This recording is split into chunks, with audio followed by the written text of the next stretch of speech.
We're carrying on, we're looking at Hebrews and Hebrews 11 and about faith. Great pantheon of heroes of faith. And we get to Abraham, a favourite of mine. And I'll just read to you a few bits from Genesis. First of all, the Hebrew to which Hebrews refers, Genesis 12, 1-9. And the Lord said to Abraham, "Leave your country, your relatives, and your father's home, and go to a land that I am going to show you. I will give you many descendants, and they will become a great nation. And I will bless you and make your name famous, so that you will be a blessing. I will bless those who bless you, but I will curse those who curse you. And through you I will bless all the nations." When Abraham was 75 years old, he started out from Haran, as the Lord had told him to do, and Lot went with him. Abraham took his wife Sarah, his nephew Lot, and all the wealth and all the slaves they had acquired in Haran, and they started out for the land of Canaan. And when they arrived in Canaan, Abraham travelled through the land until he came to the sacred tree of Moreh, the holy place at Shechem. And at that time the Canaanites were still living in the land. And the Lord appeared to Abraham and said to him, "This is the country that I am going to give to your descendants." Then Abraham built an altar there to the Lord, who had appeared to him. And after that he moved on south to the hill country, east of the city of Bethel, and set up his camp between Bethel on the west and Ai on the east. And there also he built an altar and worshipped the Lord. Then he moved on from place to place, going towards the southernmost part of Canaan. So that's the original. And in Hebrews is so enthusiastic about Abraham that we'll have to do it in 2 weeks. But just going back to the beginning to remind you, Hebrews 11:1, to have faith is to be sure of the things we hope for, to be certain of the things we cannot see. It was by their faith that people of ancient times won God's approval. Verse 8, it was faith that made Abraham obey when God called him to go out to a country which God had promised to give him. He left his own country without knowing where he was going. By faith he lived as a foreigner in the country that God had promised him. He lived in tents, as did Isaac and Jacob, who received the same promise from God. For Abraham was waiting for a city which God has designed and built, the city with permanent foundations. And verse 13, it was in faith that all these persons died. They did not receive the things that God has promised, but from a long way off they saw them and welcomed them and admitted openly that they were foreigners and refugees on earth. Those who say such things make it clear that they are looking for a country of their own. They did not keep thinking about the country they had left. If they had, they would have had a chance to return. Instead, it was a better country they longed for, the heavenly country. And so God is not ashamed for them to call him their God, because he has prepared a city for them. There's nobody better than Abraham, especially at the call of Abraham, to give us a picture of what faith means. He leaves his country and goes somewhere and he doesn't know where he's going. You can't get a better picture of a step in faith. He obeys a God who is invisible, and he's going to a place that he hasn't seen. So here is a great man of faith who leaves and he goes. And if we all get inspired this week, whether it's a relationship, whether it's something you want to change in your finances, your time, whether it's something you might be doing in and around the church to build the kingdom, whatever it is, whether you might build your faith to believe something you don't believe in this week, whatever it is, that little sort of narrative, you step out, you go somewhere, and God calls you to move on, but you don't quite know where it's going to go. You don't quite see it yet. You don't know what the relationship will be like. You don't know what it'll feel like to be that generous or that poor or that relaxed or whatever it is. You don't know, but you're going to move. That's a great picture. I want to say 3 things about it. First of all, you've got to leave. And God said to Abraham, leave. They always say with a talk, never start with a negative point. Always encourage people first. But actually, he's got to leave, because he's not going to go anywhere. And for him to leave, it was a big thing. It says, leave your country, your relatives, and your father's house. Sometimes you might want to leave your country and your relatives. But with him, and the way it was in those days, and that sense of the East, and place, and heritage, and who you were, and your father's house, that's more than leaving his place. This was a huge thing. He had a huge investment there. Apart from a few sort of very rich men like the three wise men, and sort of wanderers, and armies, and kings, you didn't move around very much. Leave. He's not going on a holiday, he's leaving. And in the New Testament, we've been, in the weeks we've been looking at this time of the year of the call of the first disciples. They left their nets, they left their boats, they left their fish, they left their father with the hired servants. They went. We had Matthew, and he left his place of making money and getting taxes. He left, and St. Paul, he left his great career in ecclesiastical enhancement, being a Pharisee. He left it.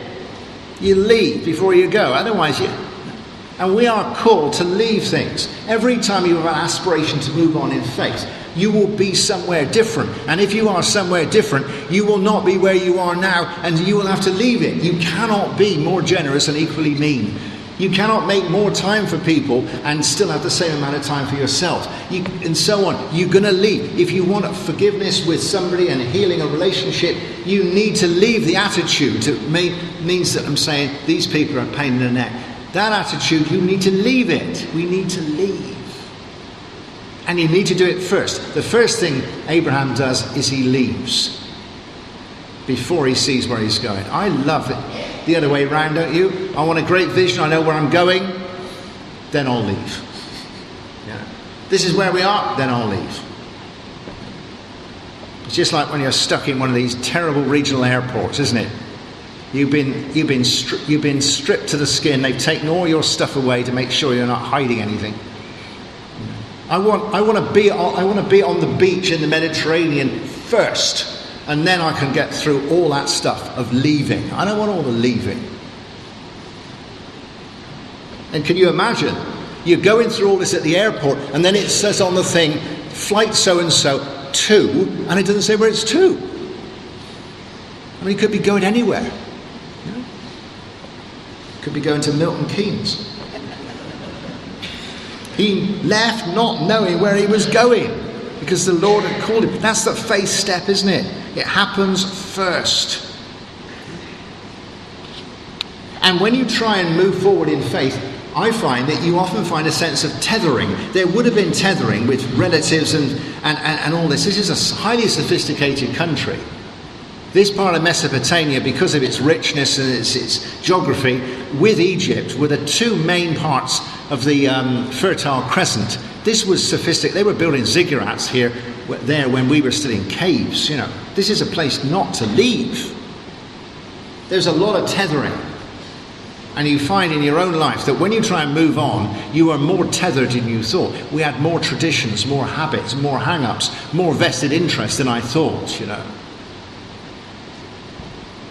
Very occasionally, I'm ready to go on a road junction. You're geared up, you're looking in all directions, you're off, boom, bang, and the handbrake's on. You know that, don't you?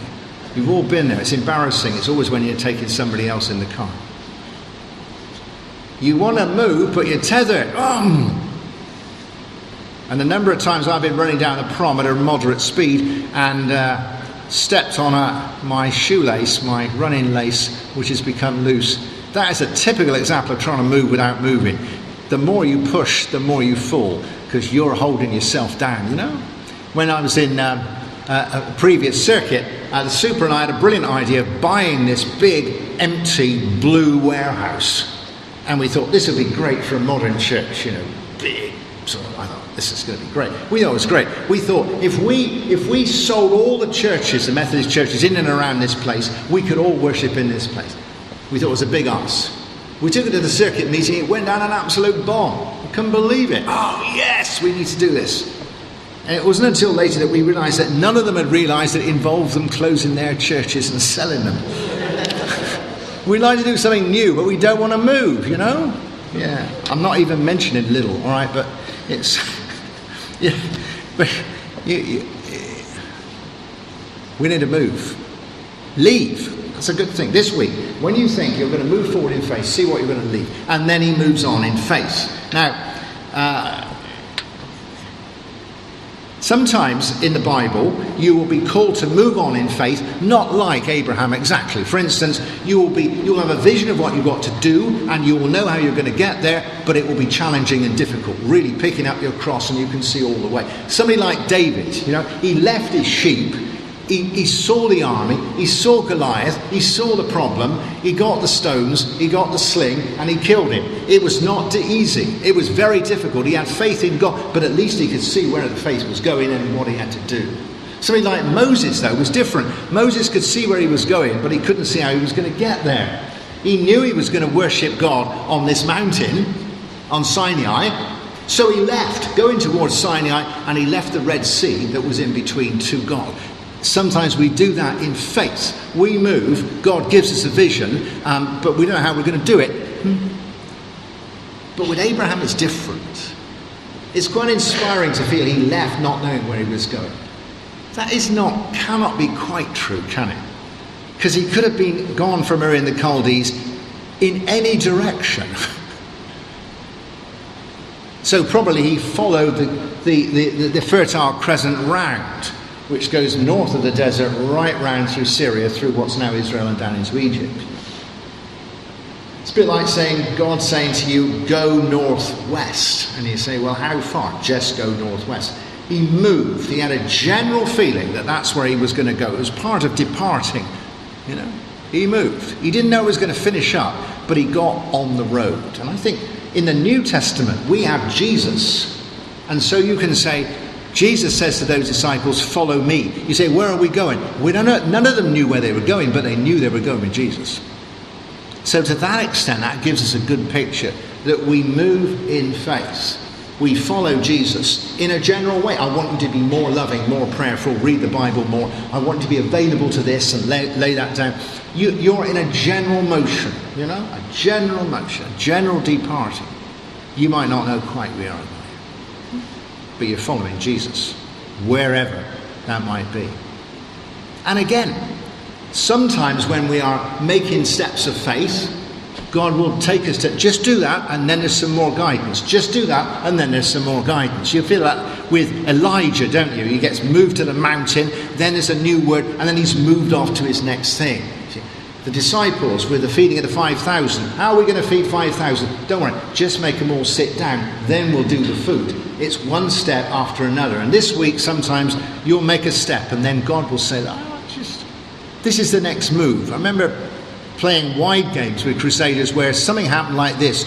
You were given to a place to go, or somebody gave you an instruction. It's a bit like orienteering, only bit by bit, you know, and you all rushed off to find this place. When you got there was a bloke who told you where the next place was, and the next place, and the next place. It's like a prefiguring of sat-nav, you know? And it's nice sometimes to feel that faith is like that. Just do that, you know, just ring the person up, just make the tea, just send the check. Where's this going? No, that's right. And we have that, you know. We're following Jesus towards Calvary. Just find a donkey, will you? Just hire the donkey. Where's that fitting? Well, then when we've got the donkey, we'll move on. Like Philip, you know, just go out in the wilderness. Oh, there's a chariot. Now go and do that. 1, 2, 3, 4. That often happens, but it doesn't quite happen like that with Abraham. With Abraham, he follows in the way of God, and there is a huge number of events in his life which just happen because he's following. There are things that occur when he's on the way. We don't read lots of things, and God said to Abraham, now do this, now do that, now do that. And this gives us a very subtle feeling, I think, that if you are trying to move on in faith, even in a small way, things will happen that will challenge your faith because they just happen. I mean, that business with Lot, well, lots of things. Anyway, many things with Lot.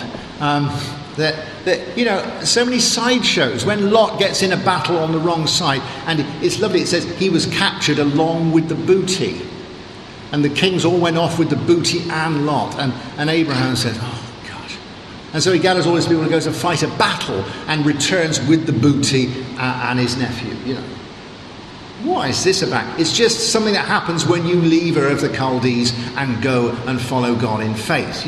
You will get that, and it will build up your faith. I remember doing a mission in, I think it was Huddersfield, and we planned to do this mission on a municipal park. It wasn't hopeful to start off with, but we had this bandstand and we had a music group. We were going to do children's activities, and you try to do this in faith, and I'm leading it, so I'm supposed to have more faith than everybody else. So we're up there, and then it rains all day. Visions of a municipal park in Huddersfield in the pouring rain, And you're looking at it and you think, who is going to come? So you're moving on in faith, and it rained. God didn't say, and I'm going to send rain. It just rained. So in that step, it's what happens when you're trying to be faithful, As it was, a few people turned up under umbrellas, and they got nothing else to do, and it was a great day mission. It was just about the same number of them as there was of us, but it was good. It's just what happens, It's almost like Lennon, isn't it? Spiritually, life is what happens to you when you're making other plans. Like our esteemed leader, Steve Wild, is always bringing people to faith when he's coming to a meeting. So he's late, but he does something good on the way for the journey. And I mean Abraham with the whole Sodom and Gomorrah thing. How did I get into this? And those things are places where his faith is built up.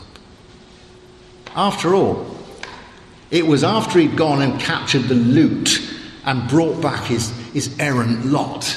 That's when, on the way back, that's when he met Melchizedek, who was the priest in whose order Jesus came. What a meeting. He wouldn't have done that otherwise. It was when he was getting Lot out of Sodom and Gomorrah. He had this huge long conversation with God discussing how many people there needed to be there for it not to be destroyed. And you feel that faith is built up there so that when it gets to the Isaac business, he knows God. He's a friend of God. So if we move on in faith and things happen, it rains, there is a power cut, people are ill, the car breaks down, things don't go well, it's part of it, and you face that. But how encouraged he would have been and how his faith would have grown so that he is called ultimately the friend of God. What an accolade that is. This happened to me twice this week. On a Wednesday I was going to a consultant to see about how I am in Trelisk, and so you're a little bit tense. You don't know what a consultant's going to say.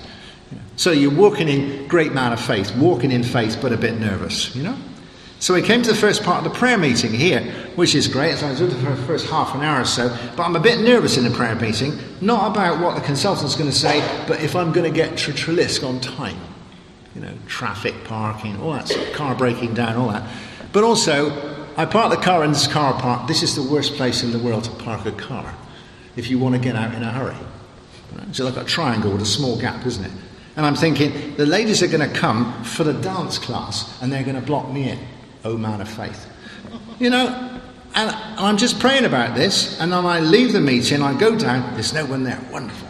I back out through that little entrance, and as I back out, I think somebody's trying to get in here, and I just back round, and there is the first person who wants to come and park in the car park. And I think, thank you, Lord, that was within 35 seconds.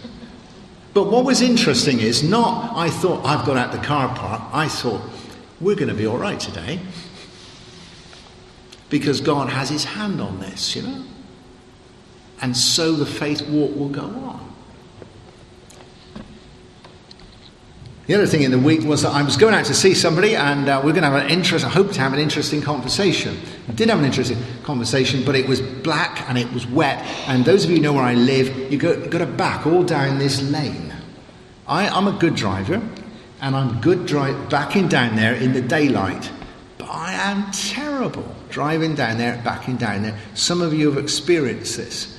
I'm almost hitting the wall. I'm going back. It's so bad that occasionally my wife, who has driven across Europe with me, said, do you just want this? Do you want to get out and I'll drive? You know?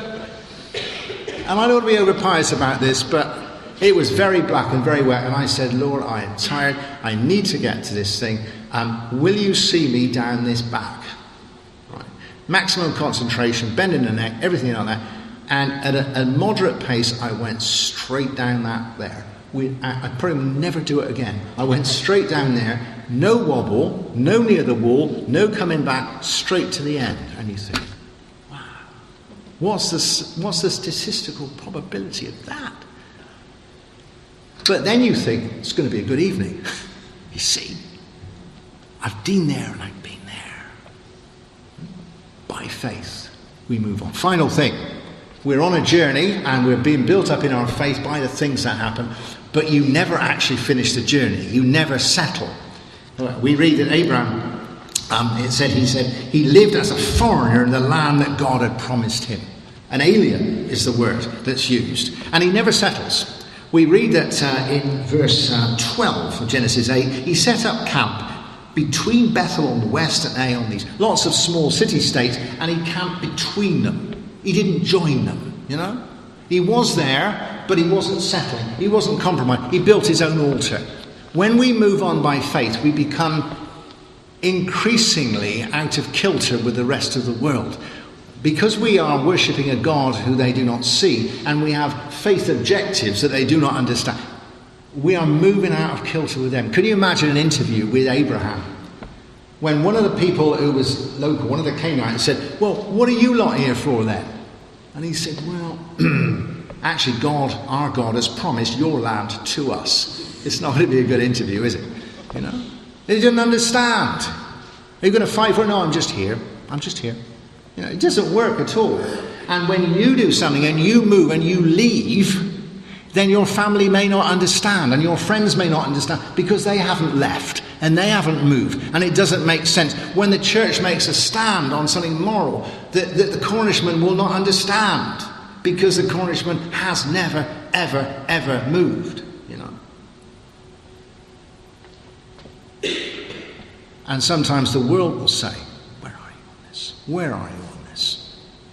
And you slowly get more and more out of step. Abraham arrives, but he doesn't settle. We never settle. We realise that we are aliens in a fallen world.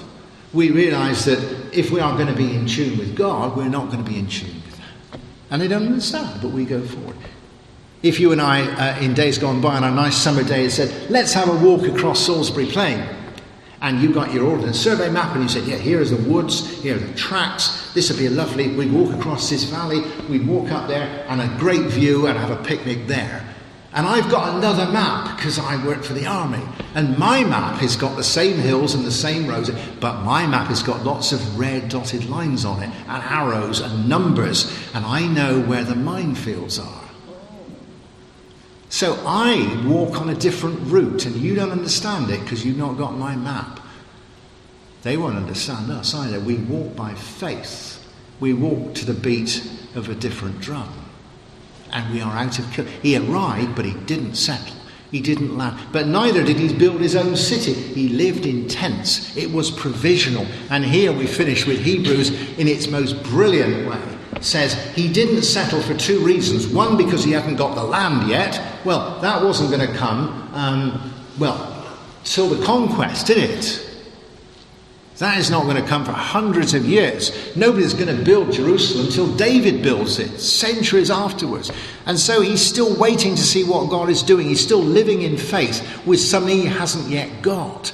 But then, says Hebrews, with a sleight of hand, he was waiting for a heavenly Jerusalem. And so even with Joshua, when Joshua took the land and he could say, this has been fulfilled, as a man of faith, Joshua would not have been satisfied with the land. He would be looking towards what God had for him. When David built the city of Jerusalem, as a man of faith, he wouldn't have been satisfied with that Jerusalem. He would be looking to the heavenly city. If we are people of faith, we will never settle. We will be in the world and not of it, as they say. But we will put our pegs in and we can take them up. We hold things with a light touch. That doesn't mean we're otherworldly. This world is not my home sort of business. Goodness me, Abraham was a man who did great things on earth, through whom all the nations of the world will be blessed. He's not just otherworldly. But if we walk in faith, we will become out of kilter with that around us. We can hold it more lightly because we are seeing what God is doing in our lives. See what God does in the kingdom, in our church. I'm waiting to see. I don't want to build anything at the moment because I want to see what he's going to do. I don't want to just stick here and form another tradition and another habit and build more foundations. I want pegs I can pull up because God has got me on the move in this world and in the next.